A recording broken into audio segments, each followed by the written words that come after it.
Yeah. So I think that where I am now, you learn a lot about my position if you know where I came from. So I grew up super evangelical, and my Sure. family was very socially conservative, albeit fiscally liberal. So, my dad, he kind of was a flip-flopper. He'd support Democrats and Republicans. It just depended, but he usually hated anyone who was in power. But my family was very big into George W. Bush at the time. So growing up, I was very, evangelical. I had to get rid of all of my Pokemon cards as a kid. It was very we drank the Kool-Aid. And so when I actually grew up, when I started going to college and got introduced to philosophy and political science, it really sparked me to be more introspective. And it's kind of like the meme that colleges they manufacture liberals, and that's kind of the case for me. So I did come out of college a liberal, became a very, very staunch atheist, came out as LGBTQ+. From there, I just kept shifting further and further to the left, getting more and more radicalized. I think that really since 2016, I've become more very staunchly anti-capitalist and socialist. I was always kind of a social democrat. I considered myself a progressive. But, as things change, I've kind of grown as I read more, with Marx. Really, I didn't read the entire Capital book. I read the Readers to Capital because Jesus Christ, it's so long. But Richard Wolff has really helped me move into that direction. Michael Brooks has helped me move. So now I just consider myself, a socialist. I could go by Justin. Okay, Justin, nice to meet you. Yeah, it's really nice to see you, Dan. There we go. And I just want to make sure that is accurate. Mike Figueredo, he, him, humanistreport.com. That looks good. Yeah. Awesome. Your video looks good. And I wonder, do you have a green screen or is that actually a blue screen behind you? It is. How are you doing a blue screen, but you have a blue shirt? No, this is actually a background. So there's a blue screen in my room in my second setup in here, but this is actually real stuff behind me. Oh, I was always wondering. We've been trying to figure that out. That's like a real room. You're in a real place. Room. I could touch my little Trump dog toy. Yeah. You could touch it and everything. All right, yeah. Folks, that answers that question. Now we know. I also have a real room, but it's not as cool as yours. Gosh, that's really cool. It's aesthetically pleasing, though. Yeah. The colors, the lights, it looks very, very welcoming. It's awesome. I love it. I love the whole aesthetic of your channel, by the way. Thank you. It's so good. That's nice. That's nice of you, Mike. I love it. I love the energy you're bringing here. Yeah.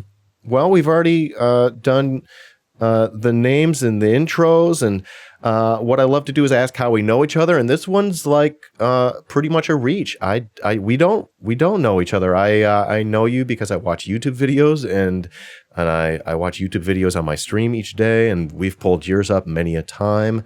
But also you're on Means TV, and I've worked a little bit with them to help bring their Left Trigger program to Twitch. Awesome. Otherwise, that's how I know you, and then I reached out, and you were very nice enough to join me today. Of course, Mike, we've invited you here in the spirit of building leftist unity, strength, and power. And I want to thank you very much for being willing to join me. We got some questions for you, including some questions about how you came to leftism, how you maybe a little bit about some life tips you have for us. And then, of course, we have the Inquisition, the questionnaire. Awesome. All right. Are you ready to go? Sure. I'm ready. Let's do it. Mike. So, where can folks find you, Mike, on the World Wide Webs, and what do you do? Give yourself the shout out. What do you do? All right. Well, I basically am a glorified opinion sharer on the internet as it relates to politics. Mm-hmm. I kind of take existing news stories and I supplement them with additional details and context, as well as my own opinion. And I do that primarily on YouTube, but I'm also on Means TV. I'm also now on Twitch. I don't really get too in the weeds of politics on Twitch. It's just a really nice getaway, a hangout session. I feel like after I spend the entire week talking about very heavy, depressing political topics, I think it's fun to just kind of mess around, play video games, joke with, the chat. So that's what I'm doing on Twitch. You can find me mostly at humanistreport.com. That's kind of like my hub to everything. But for the most part, if you search for Humanist Report, I'm sure I'll pop up somewhere. Awesome. Humanist Report. Are you like an edgy atheist or what, Mike? How do you get to Humanist Report? You know, I kind of, if you had to categorize me, I would fall into the edgy atheist category. I feel like, and this is arguable, I've let go of all of my douchey atheist fedora wearing tendencies, but I'm pretty much an edgy atheist, I think. But I still get some pushback from people who think I'm a little bit too hard on religion, and the anti-theism is antithetical to, you know, some of the things that I push. But for the most part, I'm a very staunch atheist, and that is kind of what, you know, led me to this moment in a way. So this is fascinating. I'm loving this very much. I feel the same.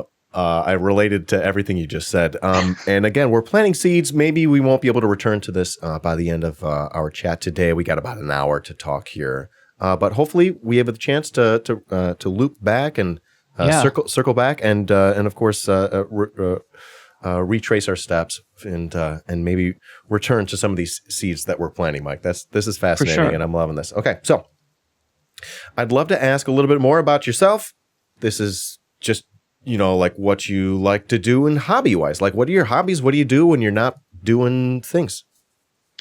Man, you know, before the pandemic, it was funny because people, you know, I'd have conversations with folks about how has my life changed. And I always say not that much because my usual lifestyle is kind of quarantine. So I don't do very much. I'm not an outdoorsy person. I'm borderline agoraphobic. So, you know, my hanging out time is, you know, drinking and playing video games. And that's basically it. I'll switch it up from time to time and watch a movie. But that really is my only hobby. And I know that sounds incredibly lame and sad, but, you know, it's about the little things in life. And it genuinely makes me happy and it gives me an escape. So that's my only hobby. And that now, as I say that, it sounds like I need to come up with something else like art or something, but no, it's literally just video games. So yeah, I often joke that since the quarantine began, I'm like, holy shit, I guess I've realized maybe my entire lifestyle has been a quarantine. I'm sort of a homebody. I don't mind, and I feel like I've thrived during quarantine. It makes me feel bad in a way. Yeah. I can relate to that 100%. Yeah.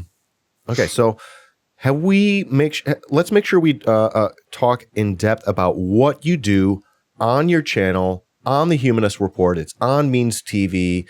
I don't know. How would you describe your channel? What would you say you spend the most of your time talking about? Did we already say this? Okay. I mean, we kind of circle around it, but I do focus a lot on electoral politics. But I try to give people more of a jumping off point where they kind of have some way to funnel their energy into their political ideals. And it's tricky, right? You know, I've kind of been doing a lot of soul searching since 2020. I was a little bit of a Bernie guy. And, you know, it's hard to figure out what to do next. And part of what I try to do is direct people, but at the same time, I'm pretty upfront about the fact that I don't have all the answers. I'm just a normal dude, and you know, sometimes this is a learning process together. So you know, they lead me, I lead them. I just honestly, to really simplify it, I just want to make the world a better place. I want people to have healthcare. I don't want there to be wars. I'd love to have a habitable planet. So whatever I can do to facilitate that goal, I'm all about that. And if that means, you know, changing it up from time to time, if that means trying to infiltrate Twitch to radicalize normies with video games, you know, whatever I can do to make the world a better place, that's what I'm trying to do. And it sounds corny and cliche, but it's totally legitimately what I want. And I don't know how to do that. You know, it's a moving target. And it's a learning process. Yeah. All right, Mike. So now, we've just done Where Are They Now? Now we've brought ourselves. Oh, did I already asked about your hobbies, right? I'm sorry. Yes. I'm tripping out a little bit. I usually take better notes. Okay. No problem. So, Mike, let's talk about your leftward bound journey. This is a little bit of a chat, a discussion about your pathway to the left. You don't have to define your ideology if you don't want to. You're welcome to if you feel comfortable. However, yeah, let's just go ahead and start there. Your pathway to the left. Yeah. So I think that where I am now, you learn a lot about my position if you know where I came from. So, you mentioned the edgy atheist thing. So I grew up super evangelical, and my Okay. family was very socially conservative, albeit fiscally liberal. So, my dad, he kind of was a flip-flopper. He'd support Democrats and Republicans. It just depended, but he usually hated anyone who was in power. But my family was very big into George W. Bush at the time. So growing up, I was very, evangelical. I had to get rid of all of my Pokemon cards as a kid. It was very we drank the Kool-Aid. And so when I actually grew up, when I started going to college, and got introduced to philosophy and political science, it gave me this, sparked me to be more introspective. And it's kind of like the meme that colleges they manufacture liberals, and that's kind of the case for me. So I did come out of college a liberal, became a very, very staunch atheist, came out as LGBTQ plus, and yeah, from there, I just kept shifting further and further to the left, getting more and more radicalized. I think that really since 2016, I've become more very staunchly anti-capitalist and socialist. I was always kind of a social democrat. I considered myself a progressive, but as things change, I've kind of grown as I read more. With Marx, really. I didn't read the entire Capital book. I read the readers to Capital because Jesus Christ, it's so long. But Richard Wolff has really helped me move into that direction. Michael Brooks has helped me move. So now I just consider myself, a socialist. And that's kind of where I am now, I guess you could say. But I mean, my opinion is always changing. Okay. Calling yourself a socialist. And you saw the debate with Richard Wolff and Destiny. Yes. Define socialism, Mike. Define socialism. Define it. So I and actually then capitalism, and then do socialism again. This is if I were debating him, that's exactly what I do. Just define words. Define. I'm not going to debate that guy. That's really the best debate tactic. You never actually put forward your point. Genius. You just get your opponent to define what they believe. I do agree with the definition that Richard Wolff put forward in one of the that workers own the means of production. Yeah. But I also I do aside from that, as a side socialist thing, I do want more publicly owned things, and I'm for greater nationalization. Actually, pretty staunch nationalization. Or how should I say that? Let me back up. So I would nationalize a lot of industries: the pharmaceutical industry, the healthcare industry, oil and gas. So to me, it's mostly about workers owning the means of production, but also I do want a lot more government intervention. Okay. How long have you been a leftist? I'm sort of like a baby new leftist myself. It was something about maybe, I don't know, it was a confluence of everything, but perhaps it was something about Bernie in this last election that really did it for me, or maybe it was COVID or whatever. But yeah. Well, hold on. I feel like we're leading right into my next question, which is more about your leftward bound journey. Which is, what other aspects of politics, anything else, maybe it's theory or thinking. You talked about a little bit about reading Capital. I also am not a well-read leftist. What other aspects maybe of history or of your other personal experiences or others' experience? Okay, so what pulled your heart maybe emotionally, and what pulled your mind intellectually to the left? Just want to make sure we exhaust this topic here.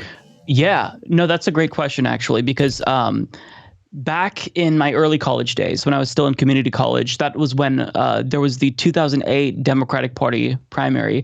And I took a political science class where we really went over U.S. imperialism and wars.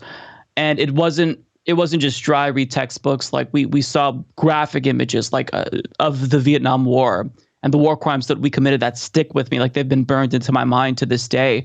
And so that really led me to be an avid Obama supporter back in the day. That was really, I think, my political awakening.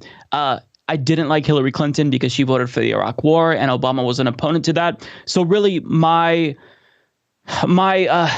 start as, I don't want to say a leftist back then, but as like, I don't know, a liberal was during the Obama years. Now, as the Obama years went on and he was not very progressive, I kind of had cognitive dissonance, and I was a little bit of a Democratic Party loyalist because the Republican Party was so terrible. And so when the alternative is so bad, it's really easy to kind of just fall into this camp of, well, what's the alternative? And so I think that the Bernie 2016 campaign for me was the next really gigantic step, because it really opened my eyes to the deficiencies of the Democratic Party.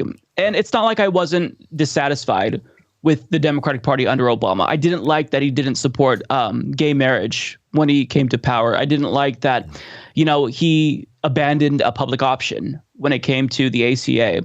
But, I still was hesitant to really critique him. A lot of it was me pushing past my own biases.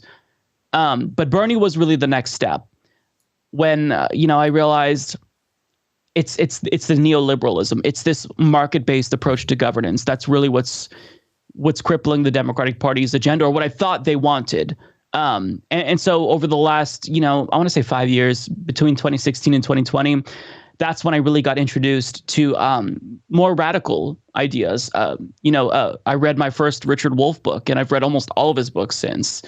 I watched the Michael Brooks show and learned a lot about that. And I learned about democracy in the workplace, and my whole conception of, jobs in this exploitative employer-employee relationship. It resonated with me so much because I was always in that predicament myself, working at really horrible retail fast food jobs, being exploited and whatnot. So it was like a gradual thing for me. I guess default was evangelical, but I mean, as a kid, I feel like you kind of get a pass for that because you just do what your parents want. But I started out as a liberal and slowly but surely shifted further and further to the left. And I feel like, how could you not become more radicalized given how terrible things are, how high the stakes are? So that's kind of my story right now. Like on my program, I don't usually go out of my way to say that I'm a socialist. Yeah. Because I think that it's more important to, as you kind of referred to, plant seeds. So if I critique capitalism, that kind of gives people the instinct to go look up their own ideologies, read a lot of theory. Maybe you're not going to be a socialist. Maybe you want to be a communist or an anarcho-syndicalist. I don't care. As long as you oppose capitalism, to me, we're comrades. Not even if you're a social democrat, I think that we can work together. But, it's just about trying to give people the initiative, let them know how they've been duped by capitalism and how it controls every single element of their lives. Mike, you mentioned neoliberalism, and that's sort of like a term when I came to realize what that meant. It was like, oh, I think that's when I started realizing I was a leftist, because I'm like, oh, well, I'm opposed to that. Yeah. It's become kind of a buzzword on the left. And I think that it's been misused by a lot of folks who kind of just apply neoliberal to anyone who's bad. But neoliberal is actually a conservative economic theory to governance. Like, it's about finding private solutions to public problems. And that's why it's bad. And, I want people to understand that Republicans are neoliberals. And the reason why we call Democrats neoliberals is because they adopted the Reagan-esque view of the world and economics. And that's why it's bad. So neoliberal isn't just, hey, you said something that I disagree with, or you're not as far to the left as I am, so therefore you are a neoliberal. No, it's literally an economic theory that we have to defeat because it's ruining the world, quite frankly. It's why we crab dance on Thatcher's anniversary of her death. Yeah. Exactly. All right. Exactly. And a lot of other figures too, by the way. Oh yeah. We be crab dancing. Yes. All right, Mike. Mike, now I get to ask you about your life, and if you could distill it into some great life lessons in this topic, #BeBest. Be best, Mike. Yeah, so you can think about distilling your life into some like general life tips or like sort of leftism related type tips. If you could maybe visit a version of yourself in the past, or just distill your life into some tips for someone in the chat or watching the replay, what do you have for us in hashtag Be Best? You know, if I had to distill it down into like one really neat package, I think you can kind of apply this to politics as well, is stop caring about what other people think. We all have insecurities. We all think that, you know, we're terrible, we're stupid, we're ugly, all of that. Once you stop caring about what people think and you just be your authentic self, everything will just kind of fall into place. And we're all human beings. Nobody's perfect at this. But like for me, for example, I based my entire life around trying to be what people wanted me to be. So I came out as gay when I was 22. So it was kind of a late bloomer because, my entire family was very evangelical. And, the fear was that, oh my God, they're just, nobody's going to love me anymore. They're going to disown me. And if I just like stopped caring what people think a lot longer, I would have advanced so much in my life. If I would have stopped worrying about, how I would be perceived by my liberal family members, if I critique capitalism, I think I would have made a lot more progress just in my own personal development. So that's like the best advice ever. And I'm trying to take my own advice. It's really hard to not care about what people think because we're social creatures, but that I think is really important just for your own well-being. Mike, that's excellent advice. Come on, like great for anyone to hear at any time of their life. Great advice. Always timely. Thank you, Mike, for that. Yeah. Yeah, absolutely. Absolutely. All right. So now we've come to the next part of the interview. It's the Leftist Inquisition. That's right. It's the questionnaire. Everyone loves it. Nobody hates it. And Mike, for any reason, you can skip or pass any question. I don't care. I don't take anything personally unless you make it personal. Okay. All right. No, we should be fine. So first question is, what is your favorite word? My favorite word. Probably sophisticated, because it sounds so sophisticated and, there's a lot of syllables in it and just saying it feels good. It rolls off the tongue. I don't know. Is that weird? I feel like I think the word and like I improve my posture. Yeah. It's already good for me. Yeah. I like it too. Any really long words I'm a fan of. What is it? Let me see if I can say it. Supercalifragilisticexpialidocious. I love that word. I don't know what it means, but who doesn't love that word? It just sounds really good. If you can say it, and I think I pulled it off. I could have mispronounced it, but I'm like trying to think of the song. Don't they explain what the word means in the song? Okay, yeah, I don't know. I think so. I know that's. I played the song in my head when I said it. Yeah. All right, Mike. Do you have a least favorite word? I'd probably say chunky. I'm not sure why, chunky, but it stems from me playing Donkey Kong 64 as a kid, and one of the monkeys was named Chunky Kong, and for whatever reason, I hated that word, and I didn't like that name, and it's so irrational. I have no idea why, but I've always really found like a different synonym if I need to use the word chunky, like, peanut butter, chunky peanut butter, just, crunchy peanut butter. I don't know. I have no idea why, but it's always been a thing. It's weird. That game's great, by the way. It's a fantastic game.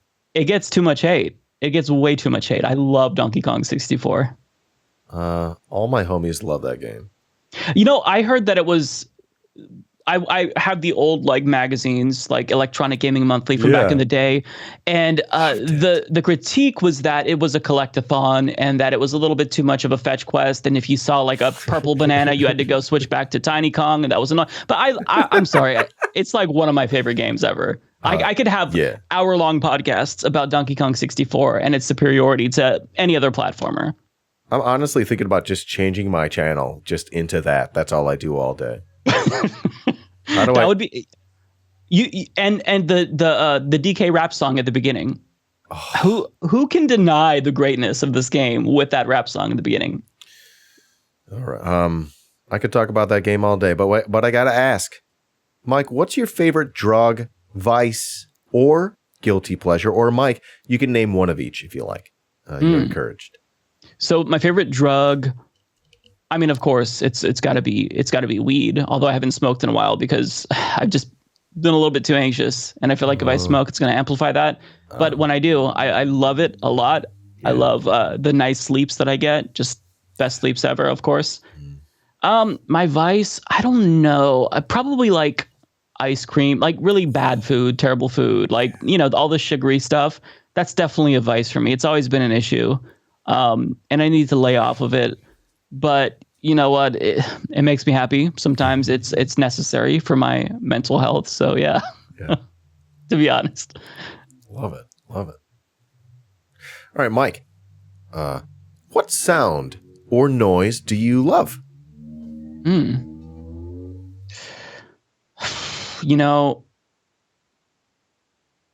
I don't know. That's tough. I'd probably say when it comes to a sound, maybe when cats like purr, that sounds very, very pleasing, but that's kind of weird.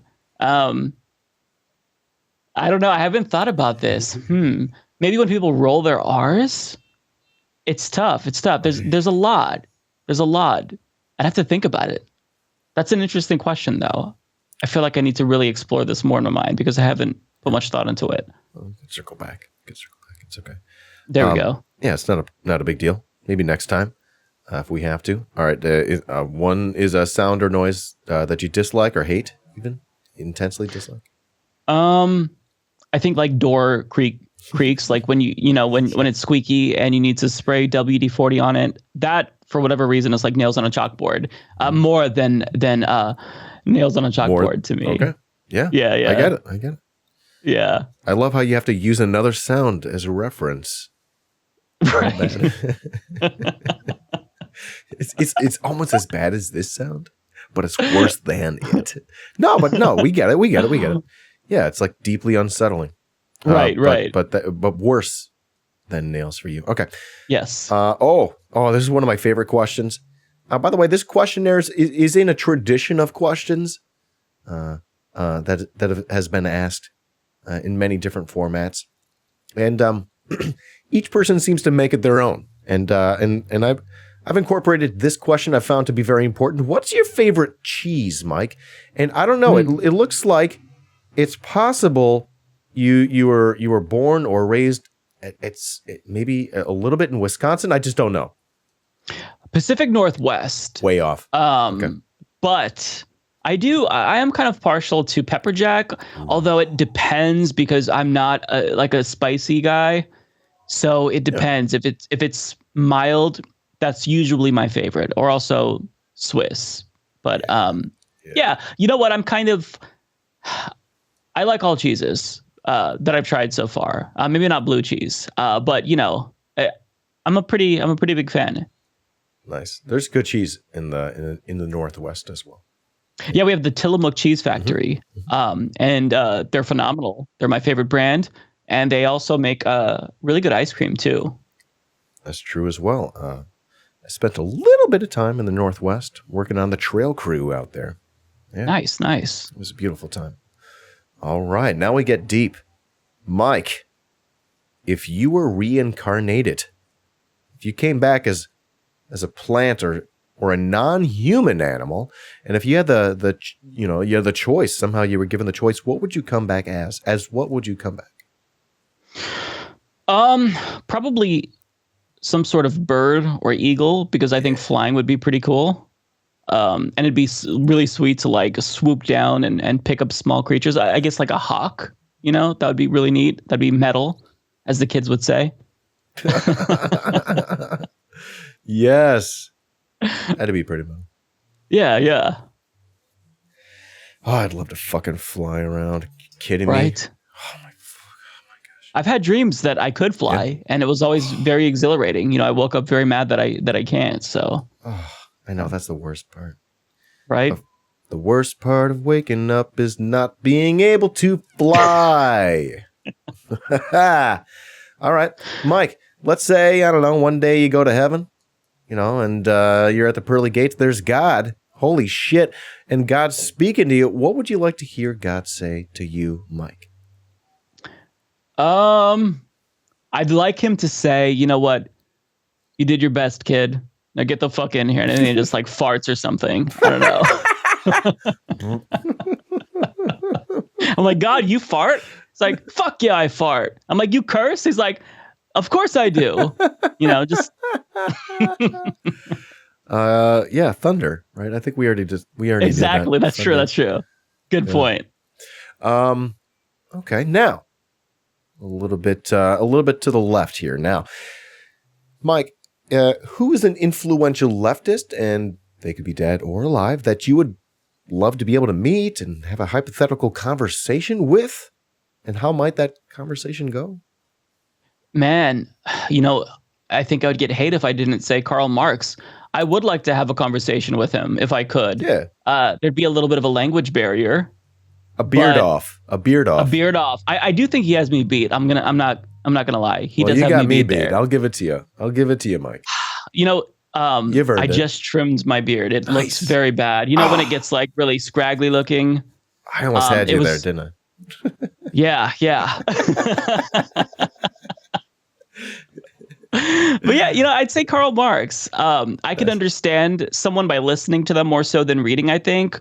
And his work is just like, how Capital's what? Volumes 1 and 2 together. The book I ordered is like this big. It's insane. And then volume 3 is, I think, a little bit bigger. Yeah, I'd love to talk to him. He was the first radical I think I've ever read in college. And I didn't read Marx. I read the Marx Engels Reader, but the lectures on it, it was just, it clicked. It was fascinating to me. So, definitely Karl Marx. But you know what? Someone who I don't want to take for granted and who I'd love to have a conversation with is Richard Wolff. He's alive, and he's just inspired me so much. Like every one of his books, I think besides one I've read. And everything he says, the way he says it clicks for me. It makes sense. So it might even be a tie between Marx and Wolff. Honestly, I need to take the initiative and invite Richard Wolff on my program. That'd be awesome. Do it. I will. I'm getting a new computer because this one, I use a screen recorder, and it's a little bit like, my computer's pretty old by now. So using the screen recorder with like the software to talk, Skype or Zoom, it's a little bit slow. So when I get that, I'm going to have a lot of guests, and I do want to invite him on for sure. How do you record?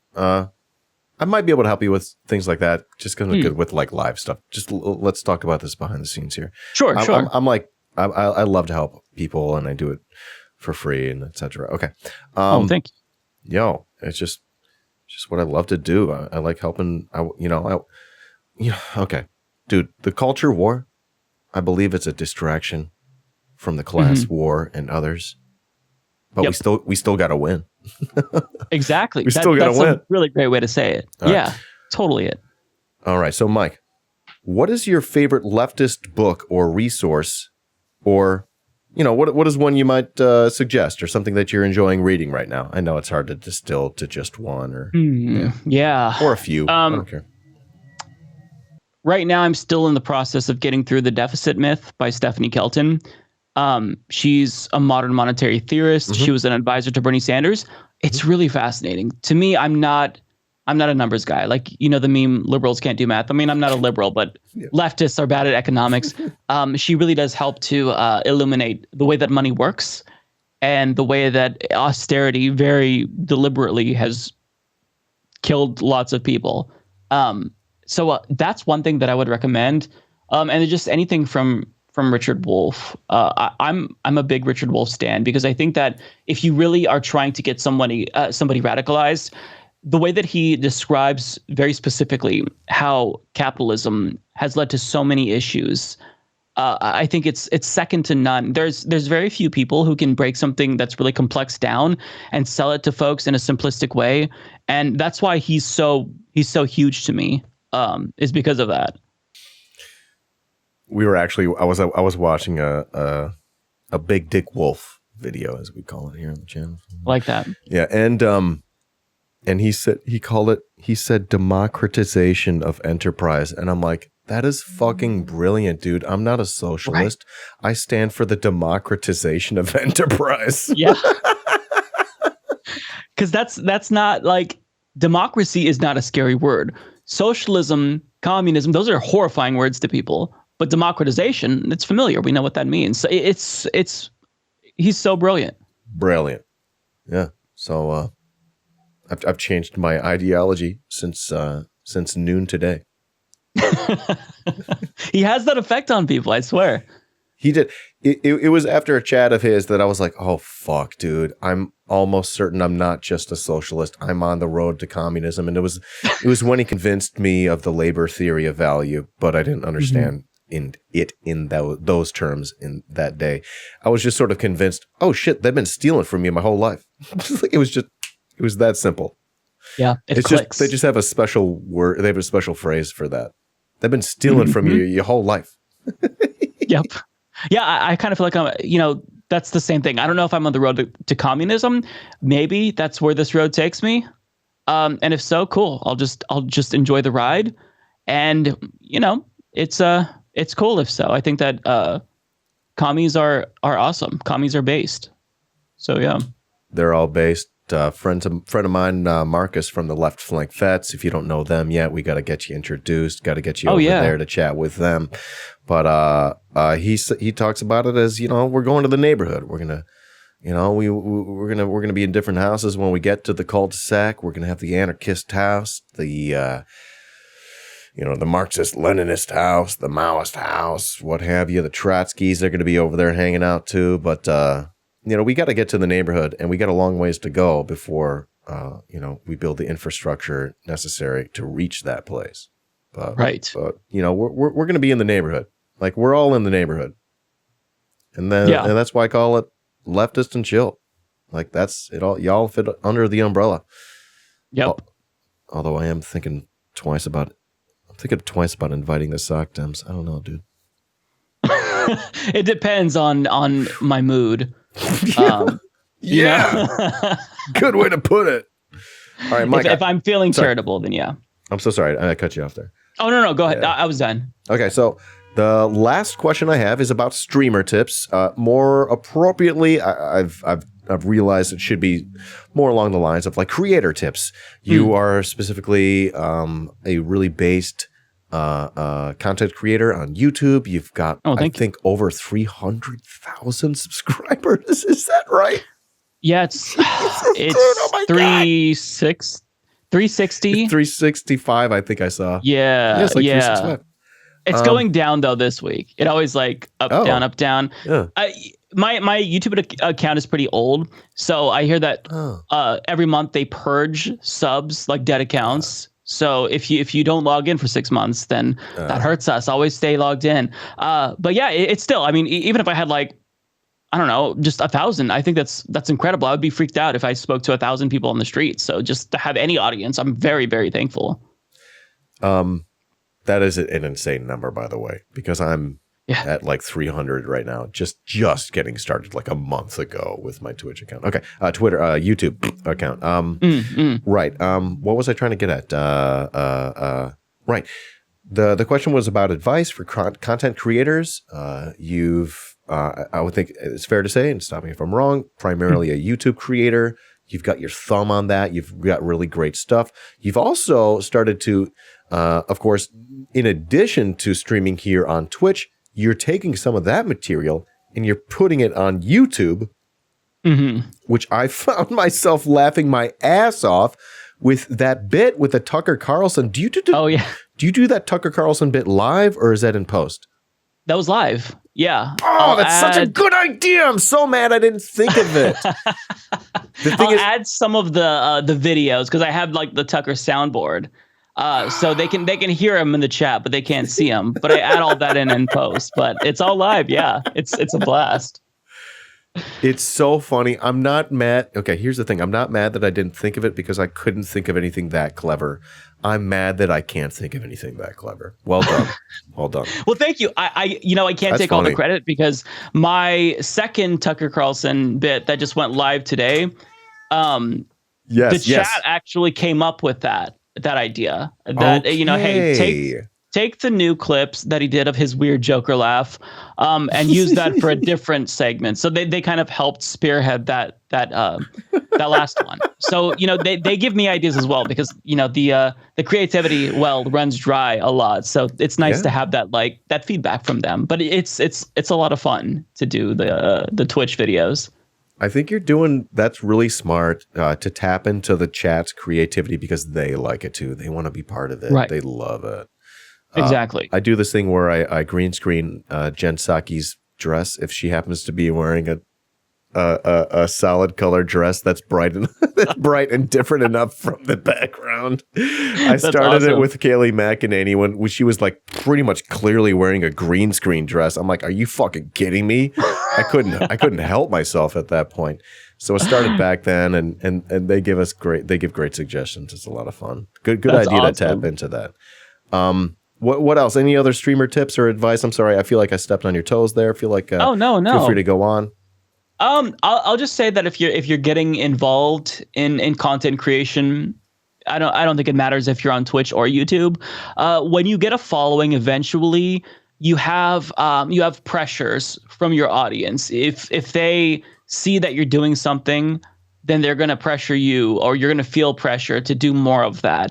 And you really have to make sure that you're being true to yourself. And that sounds a little bit corny and cliche, but it's true. Like, you can easily get backed into a corner. So, for example, when I was in covering the 2016 election, I had just started out, and almost always I would just nonstop, shit on Hillary Clinton, shit on the Democrats, and I didn't realize how many right-wingers had come to my channel. Because I mean, if we're leftists, dunking on Democrats it's a hobby for us, right? Easy. So, as I started to, when Trump was elected and Democrats were out of power, I started to, turn my attention to Republicans. I noticed, oh, wow, there's a lot more dislikes all of a sudden, and a lot of folks, I think, were in the same position, and they start to kind of like, all right, I've got to walk this fine line. I don't want to offend the Republicans who are following me because I don't want to lose my audience. But the same. And so the issue with that is you end up changing your content for your audience because you want to be popular. Never, ever do that. Never do that. If you do good work and if you're true to yourself, you're gonna have the audience if you're actually doing a good job. And nobody wants to tune in to see. I mean, people do want to tune in to get their biases confirmed, but nobody is watching you because they want you to say what everyone else is saying. They want to hear your opinion. Otherwise, they wouldn't have tuned into you. So that's my advice: is don't let your audience back you into a corner or control you. Be responsible in who you platform. Just try to do the best that you can. And if you're doing great work, I think that being relentless will eventually pay off. It takes a little bit longer nowadays in YouTube, but I think it will happen. Folks, Mike has 300,000 plus subscribers on YouTube. When he's given advice on how to make content creation, you shut the fuck up and you listen. 365,000 and shrinking. It goes up and down. It goes up and down. Yeah, it's a little bit demoralizing when it's like, okay, I put out this awesome video, and then the views are down since the subs are down. So it's like, God, not many people are going to see it, but it's still so much fun. Yeah. Like you have to have fun, because if you just do the same thing over and over again, you get burnt out. Like, you don't want to get into this habit where you're just like going through the motions. It's like, okay, there's 2 more days in the week. I've got 4 more videos, 2 videos per day. Like, don't do that to yourself. I do it to myself all the time. Just try to have fun with it. And that's what I've been trying to do with the Twitch stuff, and and just shit posting a little bit, even on news show. I think it's fun to, we're all human beings. Nobody wants to see a robot talk. So, have fun. Just have fun with it. That's excellent advice. Wonderful, wonderful stuff, Mike. And that brings us to the end of my Inquisition. If you happen to have any questions for me, you're more than welcome to ask. If there's anything you've been wanting to shoehorn in here, feel free to do that. Shoehorn? Okay. If you wanted to mention anything that we haven't done so far, feel free to do so. Chat, you're welcome as well to bring your questions for Mike in the chat. And if and I'll go ahead and pass along any that look interesting to you. Yeah, I don't have anything, so Okay. I'm free to take right. the chat's questions for sure. All right. I'm not seeing anything from chat currently. Chat, feel free to fire away. Ask me anything. Nothing's off the table. Yeah. Well, some things are off the table, but mostly everything is on the table. I feel like we have a similar pathway to leftism. Although I feel like you were ahead of me a few years, probably 4 years. You were starting to figure it out just by the way you were describing it. For instance, I didn't come to leftism until Michael Brooks's passing, and I was like, oh shit, fuck, what'd I miss? I missed a lot. Well, I mean, you know what? It doesn't matter how long it took or how you got here. What matters is that you arrived at the right place. That's my philosophy for sure. It's awesome that a lot of people woke up in 2008, 2016, and through Michael Brooks.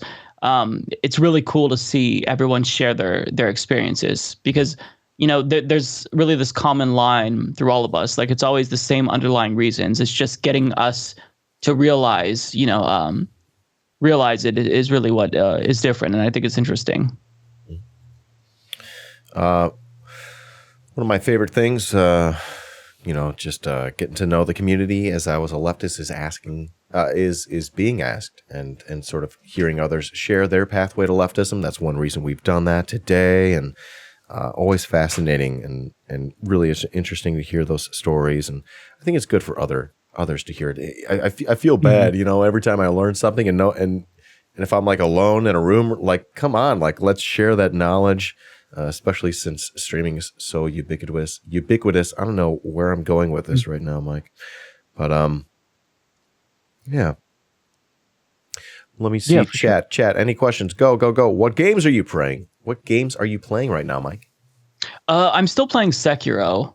I just beat it. I'm probably going to play New Game Plus, but I will be playing Pokemon Snap on stream tonight. I'll check out Resident Evil 8 probably. The demo. How are you going to play Pokemon Snap on the Switch? You have do you have like a pro controller or something? Because you got to be able to. Oh yeah. I have the little dock hooked up to my Elgato. Yeah. So I'll give it a try. I was big into that when I was a kid. I don't know if it's going to have the same magic now that I'm, a 33-year-old man. But I'll give it a try. I'll play some Resident Evil. Maybe I'll play more Sekiro. That's just been, I'm addicted. I put 80 hours into it, streamed probably 12 on 12 altogether on Twitch, but I'm hooked. Is that the one with the ogre from your newest video? So funny. Yeah. I was losing it, dude. It took me like 5 hours to beat the last boss. It looked hard. There's like 4 phases in it. And really the way that you excel in these games is you have to keep dying, keep trying, and you kind of learn their moveset. But there's 4 phases with 4 different movesets, basically. And so that final boss, I was like, oh my God, this is going to be the first Souls game I haven't beaten. I'm defeated, but I beat him. So it feels really rewarding. And it's like a drug to me. I keep going back for more. Mike, am I tripping out? Did you used to have a different mic? Did you used to have the Electro Voice mic, and now you got the Shure SM7B? Is that like new in the last few months? Yeah, I think I got this in February, noticed. I want to say. Holy shit, wow. Yeah. I like this one a little bit better. I'm sort of a nerd in terms of like streams and like that's awesome. Their technical setup. Yeah, no, that's awesome. I'm using the RE for my Twitch streams now. And it's working out. It's working out well for me. This one I like that it really cancels out the white noise a little bit more for me. I think that I think that I could tweak it probably, but I got this and I got a really fancy Rodecaster. Nice. I don't know if you can see it's like a the buttons and stuff. Yeah, the little fancy buttons. Sorry. I didn't go big. Oh, here we go. Oh, noise. Yeah, like look at how fancy that is. It's super cool, and it helps me to like adjust the settings precisely to how I need to. It's a nice little cool upgrade, and I absolutely love it. I don't know how to use it that great, but it's cool. That's based. Yeah. You can get those buttons and like I think program them to like do like sound effects or dumb shit. right? Yeah. I haven't really messed with this. I have an Elgato Stream Deck, I think it's called, for my Twitch streams. And without that, I don't know how I would stream. I use a touch portal. Oh, nice. Does all my fancy stuff when I'm not interviewing. We try to keep it, like we mentioned, not so distracting. For sure. I forgot to turn off one channel point reward during my last interview, and someone flexed a barrel roll on me. I was like spinning around. I'm like, who the fuck did this? It was just this one little thing. Okay. Mike, I think this is a great time to wrap things up. I'd like to ask you if it's cool if you do the shout out again for folks who missed the beginning of our chat. What do you do? Where can people find you on the interwebs? And of course, who are you? Yeah, so I am Mike from the Humanist Report. You can find me everywhere if you search for Humanist Report. HumanistReport.com is the portal to all of my social media platforms. You can find me on YouTube, The Humanist Report, Twitch, Humanist Report, Twitter, Humanist Report. On Means TV also, of course, which is a great platform. Yeah, I'm everywhere. I'm on the internet. You can find me. That's awesome. All right, Mike. We invited you here in the spirit of building leftist unity, strength, and power. In that spirit, you've been a wonderful guest. I really appreciate your time. Really nice to get to know you. And hopefully we'll be able to hang out again soon and follow up and continue the conversation and start to dig into maybe even, I don't know, more important things. I don't know, or less important things. It doesn't matter. Yeah, absolutely. Anytime. This has been fun. I really admire your work. All of your graphics, you're awesome. You're based. So thank you, Dan. Wow. Thank you so much. I'm just going to clip that and just replay that in my mind all night and feel better about myself. Really nice. Thank you so much. You're a nice guy. Really nice. Oh, thank you. All right. You as well. With that, peace and Mike, solidarity. We'll see you next time. Take care, everyone. All right. That happens every time. It's all right. Whoops. Oh, okay. That was Mike Figueredo. Wow. Hey, YouTube. You're watching a clip from my Twitch channel, twitch.tv/iDanSimpson, where you can follow for free and subscribe for only $5 a month. Thanks for watching.